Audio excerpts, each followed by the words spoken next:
Hello बच्चों, good morning. स्वागत है आपका जीडीटी एजुकेशन में। आइए आज आप लोग हिंदी काव्य खंड के चैप्टर 3 जो objective type questions with answers हैं, आइए समझिए।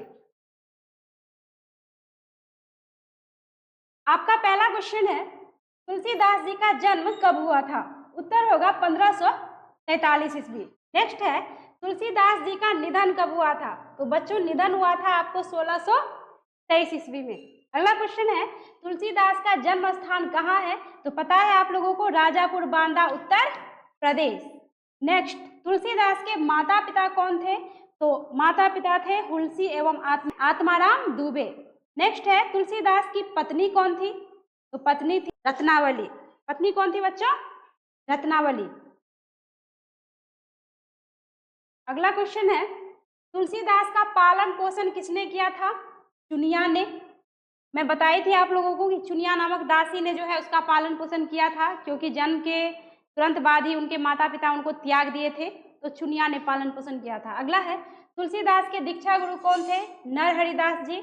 तुलसीदास को शिक्षा देने वाले गुरु कहाँ के विद्वान थे? तो काशी के विद्वान थे। नेक्स्ट है, तुलसीदास ने चारों वेद, षड दर्शन, पुराण, स्मृतियां और काव्य की शिक्षा काशी में कितने वर्षों तक की है?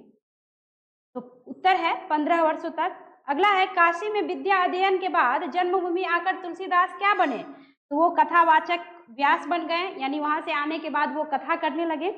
चलिए अब अगला क्वेश्चन है, रत्नावली किसकी पुत्री थी? दीनबंधु पाठक। तुलसीदास ने गृहस्थ जीवन का परित्याग क्यों किया?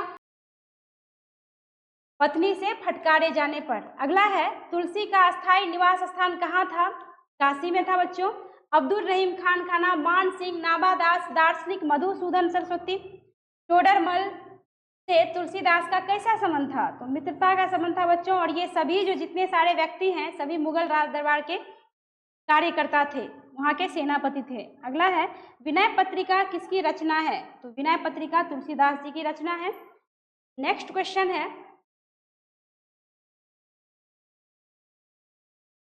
बड़वई रामायण के रचयिता कौन है? उत्तर है तुलसीदास। अगला क्वेश्चन है, तुलसीदास को किस रचना पर प्रसिद्धि मिली? रामचरितमानस पर बच्चों। तुलसीदास का व्यक्तित्व कैसा था?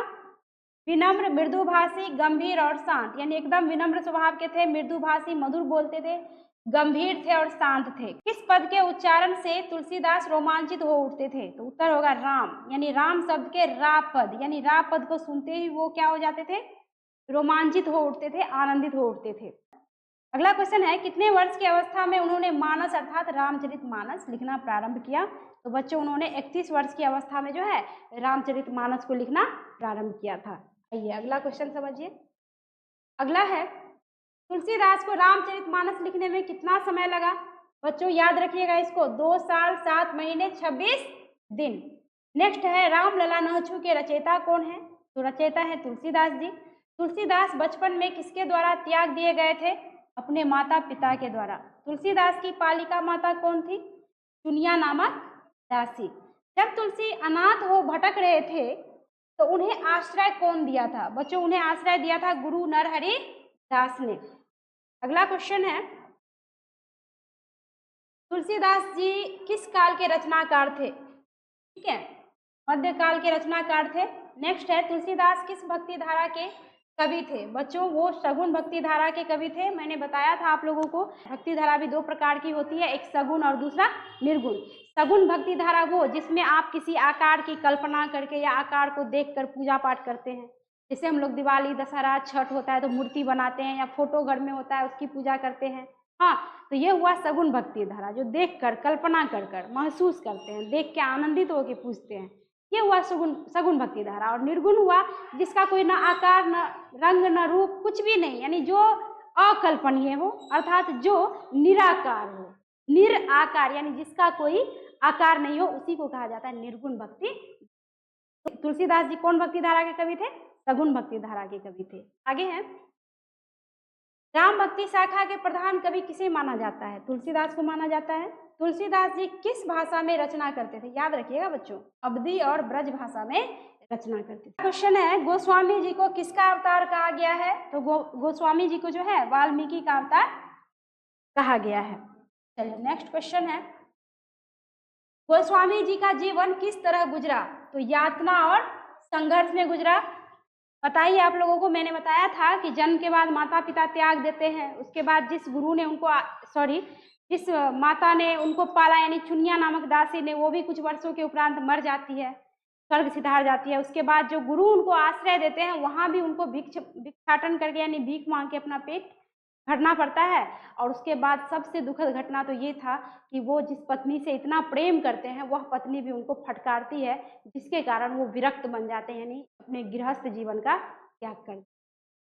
तो बच्चों इस तरह जो है इनका जीवन जो है यातना और संघर्ष में बीता था। तुलसीदास ने अम्ब शब्द का प्रयोग किसके लिए किया है? तो बच्चों अम्ब शब्द का प्रयोग जो है माता सीता के लिए किया था।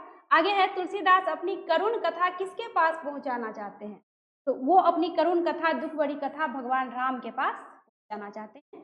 तुलसी स्वयं को क्या कहते थे? अंगहीन, क्षीण और मलिन कहते थे। भगवान राम के द्वार पर प्रातः काल तुलसी क्यों गिड़गिड़ाते हैं? भक्ति रूपी निवाले के लिए। उन्हें आकांक्षा होती है कि मुझे बस एक और निवाला जो है मुझे प्रभु श्री रामचंद्र जी क्या करें, दे दे। तो वो एक निवाले के लिए भगवान राम के दरवाजे पर क्या करते हैं बच्चों?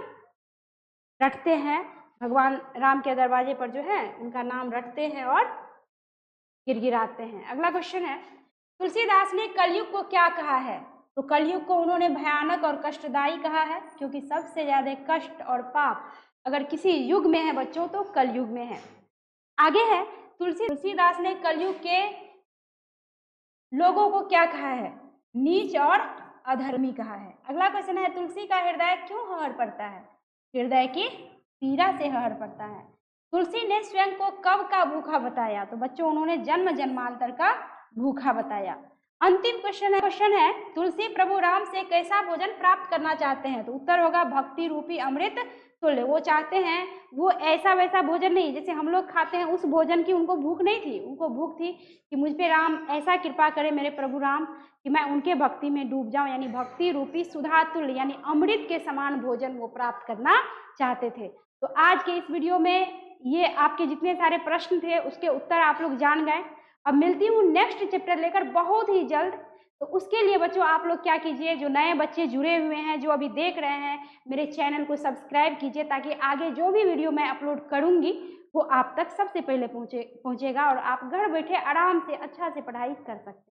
बच्चों इसमें ना कोई फी है ना शुल्क है, कुछ भी नहीं है बच्चों, निःशुल्क आपको जो है ऑनलाइन पढ़ाई जो है आपको दी जा रही है। तो आप कम से कम इतना कीजिए कि आप खुद शेयर करके निःशुल्क ही पढ़ सकते हैं, कोई चार्ज नहीं है। और अपने ग्रुप में, अपने दोस्तों में भी इस चैनल को शेयर कीजिए बच्चों, ताकि क्या होगा कि जो बच्चे मान लीजिए पढ़ने में असमर्थ हैं, जिन्हें दिक्कत है, तो वो ऑनलाइन पढ़ाई पढ़ सकते हैं।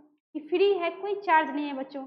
और ये भी कहूँगी आप लोगों को बच्चों, अगर आप लोगों को वीडियो आता है कमेंट भी करके बताइए, क्योंकि आप कमेंट करेंगे तभी तो हमें पता चलेगा कि आप समझ रहे हैं कि नहीं समझ रहे हैं। और अंत में ये भी कहूँगी कि वीडियो अच्छा लगता है तो लाइक कीजिए। मिलती हूँ नेक्स्ट वीडियो में अगला चैप्टर लेकर। धन्यवाद।